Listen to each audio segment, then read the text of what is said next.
Hello everyone, welcome to our channel. So guys, हम लोगों ने आईएमपी सीरीज स्टार्ट की थी और आईएमपी सीरीज में हम लोग सॉलिड स्टेट के जो टॉपिक्स आपको एग्जाम में आ सकते हैं वो सारे टॉपिक्स हम लोग कंप्लीट कर चुके हैं।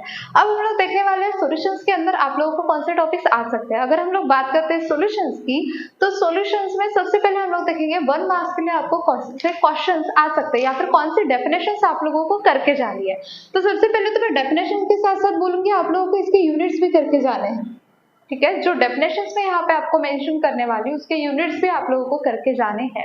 तो सबसे पहला तो सोल्यूबिलिटी, आप लोगों को सोल्यूबिलिटी की डेफिनेशन एंड सोल्यूबिलिटी का यूनिट से दोनों करके जाने हैं। देन सेकंड चीज हम लोग डिस्कस कर सकते हैं यहाँ पे, जो कि रहेगा हेनरी लॉ। हेनरी लॉ ये आपको करके जाना है। इसका स्टेटमेंट, इसका फॉर्मूला और इसका यूनिट भी। देन रोलिड्स लॉ 1 मार्क के लिए आपको आ सकता है। उसके बाद इब्लूस्कोपिक कांस्टेंट, इसकी डेफिनेशन एंड इसका यूनिट आप लोगों को दोनों चीजें करनी है। उसके बाद फिफ्थ कारियोस्कोपिक कांस्टेंट, मैं आपको जितने भी यहाँ पे डेफिनेशंस बता रही हूँ वो डेफिनेशंस एंड यूनिट दोनों करने हैं। देन सिक्स्थ ऑस्मोटिक प्रेशर, इसकी डेफिनेशन आप लोगों को करनी है। उसके बाद सेवंथ हाइपरटोनिक एंड हाइपोटोनिक, आप लोगों को आइसोटोनिक करना नहीं है क्योंकि इसके पहले आइसोटोनिक आ चुका है, तो वो अभी तो ऑब्वियस सी बात है रिपीट होने वाला नहीं है। तो hypertonic and hypotonic. Ninth van Hoff factor की डेफिनेशन, वैन टॉप फैक्टर की डेफिनेशन। और अगर बहुत ही इंटरनल आया तो सेमी परमिएबल मेम्ब्रेन, मुझे इसके चांसेस बहुत कम लग रहे हैं, बट अगर डेफिनेशंस आती है इस चैप्टर में से तो आप लोगों को इसमें से ही डेफिनेशंस डेफिनेटली एग्जाम्स में आने वाली है। क्लियर? तो ये तो हो गया 1 मार्क के हिसाब से।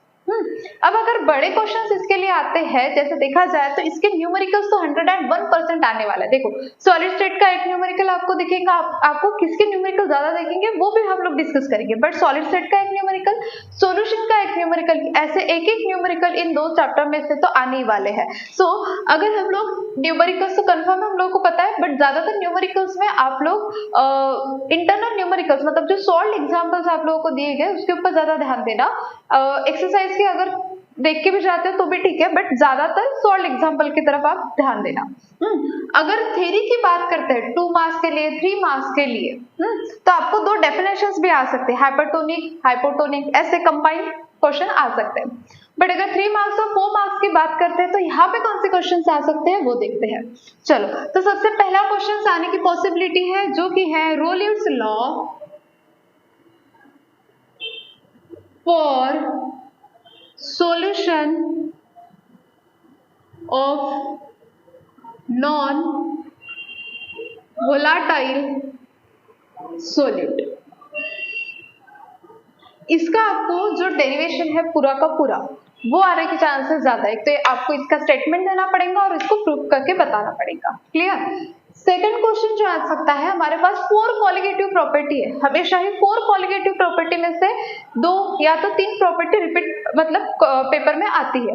यहाँ पे तीनों प्रॉपर्टी में से जो 2023 में आ चुकी थी वो तो हम लोगों को ऑब्वियस सी बात है एग्जैक्ट जैसे कि वैसे आने नहीं वाली। सो कौन सी प्रॉपर्टी कॉलिगेटिव प्रॉपर्टी आने के चांसेस बढ़ते हैं यहाँ पे? सो एक है relative lowering of vapour pressure. So relative lowering of vapour pressure में आपको जो क्वेश्चन आ सकता है, एक तो मोलर मास फाइंड करने वाला या फिर रिलेशन वाला, ऐसे क्वेश्चन आएंगे। तो relative lowering of vapour pressure में से आ सकता है क्वेश्चन, नहीं तो फिर एक क्वेश्चन ऐसा भी बन सकता है, how will you determine molar mass of non-volatile solute by depression in freezing point.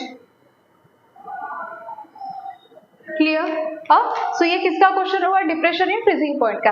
ये एक तो आपको 3 मार्क्स के लिए आ सकता है, नहीं तो 2 मार्क्स के हिसाब से भी, मतलब 4 मार्क्स के क्वेश्चन में 2 मार्क्स का ये और 2 मार्क्स का दूसरी इसका, ऐसे भी आ सकता है। तो how will you determine the molar mass?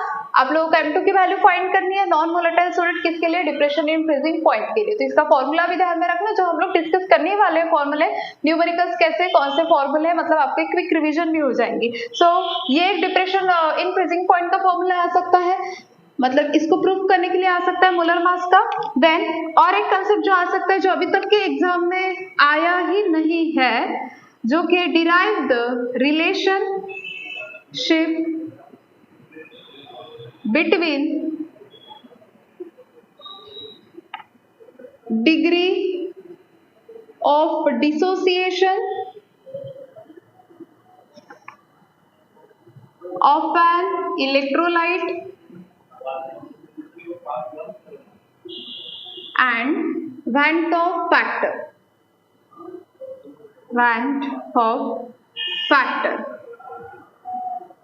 ठीक है, तो ये अभी तक के कभी भी नहीं आया है क्वेश्चन, तो इस बार आने के चांसेस इसके ज्यादातर बढ़ते हैं। सो ये ऐसे क्वेश्चन है जो आपको 3 मार्क्स के लिए ज्यादातर दिखाई देंगे, और इसके अलावा 3 मार्क्स के लिए नहीं तो 2 मार्क्स के लिए आपको दिखाई देने वाला है न्यूमेरिकल्स। क्लियर? अब आपको अगर ऐसा लगता है कि 2 मार्क्स के लिए न्यूमेरिकल आता है, तो वो सेक्शन डी में भी इंक्लूड हो सकता है। क्लियर?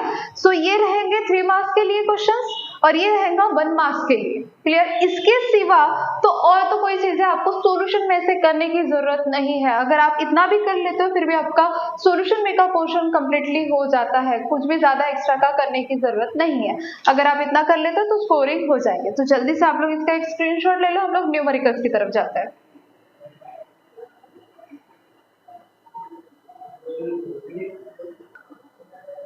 सो गाइस, अभी हम लोग देखेंगे सॉल्यूशन के न्यूमेरिकल्स जो आप लोगों को किस हिसाब से अटेंड करने हैं। तो सबसे पहले न्यूमेरिकल्स में सबसे पहला फॉर्मूला जो कि हेनरी लॉ से आता है वो क्या है? KH = S/P। सोल्युबिलिटी का यूनिट क्या है? अगर हम लोगों को सोल्युबिलिटी की वैल्यू पता नहीं चलती तो हम लोग कहाँ से उसको आइडेंटिफाई करेंगे? यूनिट से, मोल L इनवर्स। देन प्रेशर का यूनिट क्या होता है? बार। और अगर हम लोगों को कहीं पे KH की वैल्यू गिवन है तो KH की वैल्यू कैसे फाइंड करेंगे हम लोग? मोल L इनवर्स बार। तो अब लोगों को यूनिट से पता चल जाएगा कि KH की वैल्यू कौन सी है। बट अब देखो यहाँ पे जब तुम लोग न्यूमेरिकल सॉल्व करोगे, तब ये न्यूमेरिकल सॉल्व करते टाइम KH = S/P तो हम लोग यूज कर लेंगे, बट प्रेशर की जो वैल्यू होती है वो हम लोग को गिवन होती है mmHg। किसमें गिवन होती है? mmHg। अब हम लोगों को वो mmHg की वैल्यू को बार में कन्वर्ट करना होता है। तो बार में करते टाइम सिंपल सी ट्रिक है, उसको करना क्या है? सो जब भी हम लोग mmHg को बार में कन्वर्ट करेंगे तब हम लोग mmHg की वैल्यू को मल्टीप्लाई करेंगे 1/760 mmHg ATM एटमॉस्फेयर। हाँ, मतलब ही हम लोगों को मिलेगा, हम लोग डायरेक्टली भी मल्टीप्लाई कर सकते हैं 1.013। किससे? 1.013 से हम लोग डायरेक्टली उसको क्या कर सकते हैं? मल्टीप्लाई बार ATM। क्लियर? हाँ, सो ये चीज आप लोगों को हमेशा ही, जब भी आप अगर हेनरी लॉ का न्यूमेरिकल आता है तो आप इस हिसाब से उसको पहले तो mmHg को प्रेशर, अगर mmHg में आपको गिवन आता है तो आप लोग उसको किस में कन्वर्ट करेंगे? बार में। क्लियर? देन आगे relative lowering of vapour pressure. सबसे पहली बात तो आपको P1 नॉट क्या है, P1 क्या है, P1 नॉट क्या है, ये सारी चीजें पता होनी चाहिए। P1 नॉट मतलब क्या होता है? Vapour pressure of pure solvent. P1 मतलब सॉल्यूशन के लिए यूज किया जाएगा। W2, M2, M1, W1। 1 किसके लिए स्टैंड किया जाएगा हमेशा ही? तो सोलवेंट के लिए। ये 1 हमेशा ही यहाँ पे किसके लिए यूज किया जाएगा? सोलवेंट। और 2 हमेशा ही हम लोग यूज करेंगे किसके लिए? सोल्यूट के लिए। तो W2 क्या है? Mass of solute. M1 क्या है? Molar mass of solvent. M2 क्या है? Molar mass of solute. W1 क्या है? Mass of solvent. क्लियर? तो इस हिसाब से आपको यहाँ पे ध्यान में रखना है, 1 हमेशा सोलवेंट के लिए, 2 हमेशा सोल्यूट के लिए। अगर आप लोग इसके रिलेटेड न्यूमेरिकल्स आते हैं तो आप ये फॉर्मूला यूज करोगे। ज्यादातर यहाँ पे M2 की वैल्यू को फाइंड करने को बोला जाता है। आप लोगों को P1 नॉट, P1 की वैल्यू गिवन होती है, आपको पुट करना होता है, M2 को फाइंड करने को बोला जाता है। क्लियर, ऐसे न्यूमेरिकल्स आते हैं यहाँ पे। देन बॉइलिंग पॉइंट एलिवेशन में आपको कौन से न्यूमेरिकल्स मतलब कौन से फॉर्मूला आपको यूज करना होगा, कैसे रिलेटेड न्यूमेरिकल्स आएंगे। तो सबसे पहले तो del TB is equal to मतलब elevation of boiling point is equal to TB minus TB not. TB क्या है, बॉइलिंग पॉइंट सॉल्यूशन का, टीबी नॉट क्या है, प्योर सॉल्वेंट का। Then del TB is directly proportional to the molality. Then हम लोग क्या ले रहे हैं उसको Kb इंटू एम, ये एक फॉर्मूला आपको ध्यान में रखना है। देन ये तो मोस्ट इंपॉर्टेंट फॉर्मूला, ये आपको तो अच्छे से करके ही जाना है। इसका न्यूमेरिकल मोलर मास फाइंड करने का न्यूमेरिकल्स आपको आ सकता है। M2 is equal to 1000 Kb W2 upon del Tb into W1। अगर हमारे पास डेल टीबी की वैल्यू गिवन नहीं है, तो अगर सॉल्यूशन की वैल्यू गिवन है, प्योर सॉल्वेंट की वैल्यू गिवन है, तो इसके थ्रू भी फाइंड कर सकते हो। नहीं तो कभी कभी स्मॉल m की वैल्यू गिवन होती है, Kb की होती है, हम लोगों को डायरेक्ट डेल टीबी इस हिसाब से हम लोग यहाँ पे फाइंड कर सकते हो। वो न्यूमेरिकल के ऊपर डिपेंड है कि आपको गिवन कौन सी वैल्यूज है, उसके हिसाब से आप फाइंड करो। समझ में आगे बातें क्लियर है। सो अब ये तो हुआ आधा पोर्शन बॉइलिंग पॉइंट का। बॉइलिंग पॉइंट तक के हम लोग को डिप्रेशन, फ्रीजिंग पॉइंट और वेंट ऑफ फैक्टर के कुछ फॉर्मूले देखने हैं। सबसे पहले आप लोग इसका एक स्क्रीनशॉट ले लो।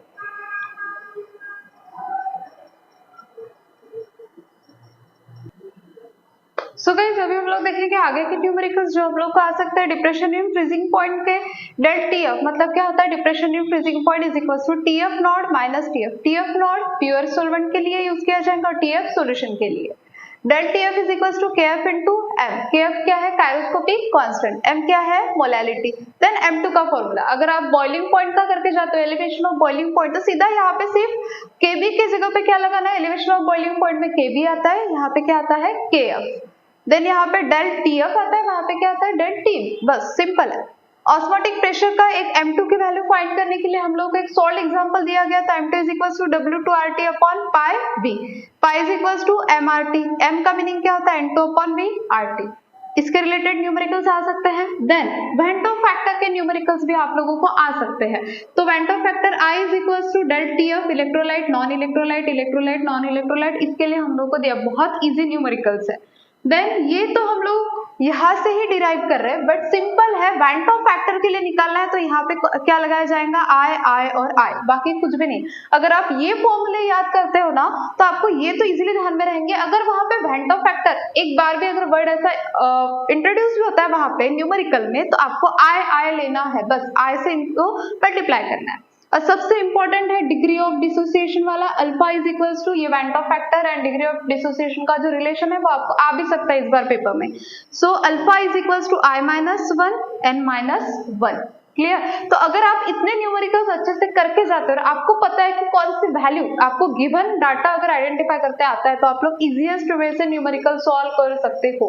एक चीज हमेशा ध्यान में रखना, आपको न्यूमेरिकल्स में बाजू में पूरे लॉग टेबल फाइंड करके रखने पड़ेंगे। अगर आप बीच में का कैलकुलेशन रॉन्ग कर रहे हो लास्ट का आंसर, तो आपको ऐसे मार्क्स कंसीडर नहीं होने वाले हैं। आपको लॉग टेबल के कैलकुलेशंस बाजू में रखने ही पड़ेंगे लिख के अच्छे से। क्लियर। हाँ, सो ये किसके बारे में था, सॉल्यूशन का। अब सॉल्यूशन के थ्योरी में हम लोगों ने एक क्वेश्चन स्किप कर दिया, एक है ideal and non ideal solution. एक तो इसका डिफरेंस बिटवीन आ सकता है, नहीं तो इसके एग्जांपल्स तो भी आपको पूछे जा सकते हैं। तो ये एक आप करके जाना, एक तो डिफरेंस बिटवीन 4 पॉइंट्स, नहीं तो इसके एग्जांपल्स उसी में कवर हो जाते हैं एग्जांपल्स तो क्या।